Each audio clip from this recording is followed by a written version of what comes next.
I love my Catholic Church. I love my Catholic Church. I love my Catholic Church. I love my Catholic Church. We love our Catholic Church. We love our Catholic Church. Greetings. My name is Leela Ramdeen. I'm the chair of the Catholic Commission for Social Justice in the Archdiocese of Port of Spain in Trinidad and Tobago. I'm also an attorney at law and an education consultant. Our work in Trinidad and Tobago basically emanated from our 2003 synod, the first sitting of synod in 2003. The faithful said at the synod that they wanted a clarion voice for the church, and since the Archbishop has to be the clarion voice, then he appointed the commission to support him, and my role is Episcopal Delegate stroke chair of the Catholic Commission for Social Justice. And our aim really, among our aims, is to develop the awareness of our faithful, of Catholics in the parishes, of the social teaching of the Church. Many of our Catholics live, as Cardinal Peter Turkson said, live divided lives. That means that we go to church on Sunday and we're not witnesses to our faith from Monday to Saturday. And the aim is to develop the awareness that if we're going to live as true witnesses to our faith, we have to know what the Church teaches us in terms of human dignity, the different principles in social justice, the sanctity of life, promoting family and community, rights and responsibility, participating in society, and the dignity of the human person, as I said. There are about 8 or 9 principles that we try to promote as part of our work. We're seeking to establish little cells in parishes so that there's social justice teams who will identify issues. You know, there are 2 feet of social Christian justice that we try to promote. Works of mercy, but also works of social action. So yes, we give a man a fish every day. When we meet the poor and the indigent, we give them money, but we must also empower them, and we must also address unjust structures that keep people poor. So we have to teach a person to fish, and also ask why isn't there a more equitable distribution of resources in our countries. So we challenge things through a variety of formats. We have a weekly column in the Catholic News, and we have a monthly TV program called Ask Why.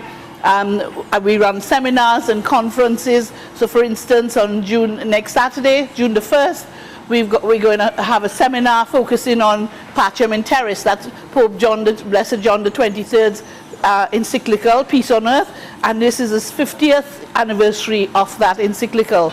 So we need to share what our popes have been saying over the years about peace. And Pope Blessed John the 23rd, in that document, focused on the pillars, what he considers the pillars of peace: truth, justice, love, and freedom. And another one was added after: forgiveness. So unless we cannot act, you know, Catholics are supposed to see, judge, and act. We see from our experiences, we judge within a Catholic framework, a frame of reference that's based on our own theology, and we only act when we reflect on it from a Catholic perspective. So to enable our people to see, judge, and act, we have to ensure that we educate people in the teachings of the Church. And we attend consultation sessions organized by government ministries. For instance, there's one on gender policy, and we attended sessions on that and make known the Church's teaching on issues like abortion, etc. So we are active.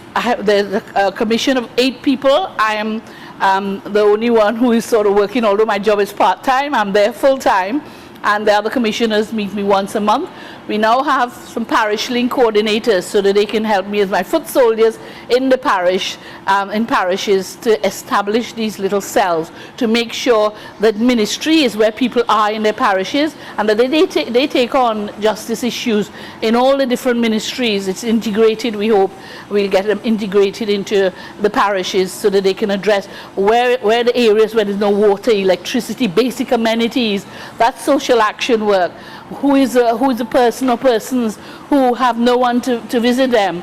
You know, we're talking about Matthew. He went on the last judgment, on the last day. Would we be with the goats? Which side of the fence would we be? On which hand of God? And it would depend on how we lived our faith, how we reached out to the least of these. And that's what we're trying to instill in our people, that we mustn't have, as our former Archbishop Gilbert used to say, we mustn't have a vertical relationship alone with God. We must have a horizontal relationship with our neighbor. We must see God in our neighbor. And that's not, it's something that perhaps many of us forget about. After First Communion and Confirmation, we forget that we have to keep training ourselves, ongoing training, ongoing reading about what our different popes. We now have a new pope, Pope Francis, and every day if you visit a site called Zenit, Z-E-N-I-T, you would see all the statements that he makes. Every day there's a little quotation, and we need to gather these as treasures, as nuggets of wisdom from our popes, you know, that could inform how we live our lives. So meeting here in Guyana, meeting with people from other justice and peace groups has been enriching, because we can learn from each other. You know, there's a saying I mentioned here, that none of us can do everything, but everybody can do something. And so the task is to get everyone to realize that our vocation is to be holy, to live holy, virtuous lives. But we do not live our virtuous lives alone.